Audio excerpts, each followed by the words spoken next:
HCF of 1, 2, 3 and so on up to 100.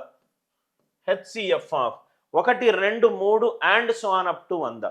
ఎప్పుడూ కూడా గాసాబా కనుక్కునేటప్పుడు మన ఫోకస్ చిన్న నంబర్ మీదనే ఉండాలి. చిన్న నంబర్ 1. 1 అన్ని నంబర్లను బాగా హరిస్తుంది. కాబట్టి ఆన్సర్ ఎంత? 1. కాబట్టి ఆన్సర్ ఎంత? 1.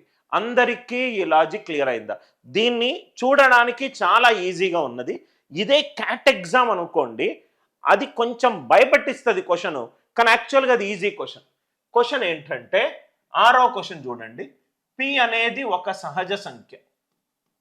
పి అనేది ఒక సహజ సంఖ్య. ఇదే క్వశ్చన్ని నేను క్యాట్ లెవెల్లో మిమ్మల్ని భయపెట్టించాలి అని అనుకుంటే కొంచెం సుత్తి రాస్తా. ఆ సుత్తి మిమ్మల్ని భయపెట్టిస్తుంది. పి అనేది ఒక సహజ సంఖ్య.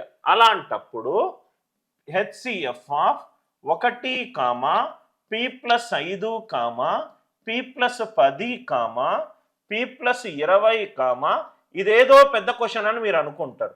P plus 20, P plus 25. దీని ఆన్సర్ ఎంత? ఇది చూస్తే మీకు 5వ క్వశ్చన్ మీకు అర్థమైంది కాబట్టి తక్కువ మీరు ఆన్సర్ 1 అని చెప్తారు. ఇదే మన లైవ్ బ్యాచ్లో ఉన్న బెస్ట్ థింగ్ ఎసెట్. మీకు అన్ని మోడల్స్ చాలా క్రిస్టల్ క్లియర్గా అర్థమవుతుంది సార్. ఇన్ఫ్యాక్ట్ మీరు 4 నెలలు ఉంటే మీకు టీచ్ చేసే టీచర్కి కూడా మీరు ట్రైన్ చేయవచ్చు.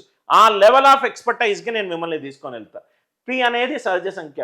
ఈ క్వశ్చన్ చూడంగానే ఏదో కాంప్లికేట్ క్వశ్చన్ అనుకుంటాం. హెచ్సిఎఫ్ గాసాబా చేసేటప్పుడు మనము ఫోకస్ దేని మీద పెట్టాలి? చిన్న నంబర్ మీద పెట్టాలి. 1 ప్రతి సహజ సంఖ్యను బాగా హరిస్తుంది కదా సార్, అది ఏదైనా కావచ్చు. Yes or no? కాబట్టి ఈ క్వశ్చన్కి ఆన్సర్ ఎంత? గాసాబా.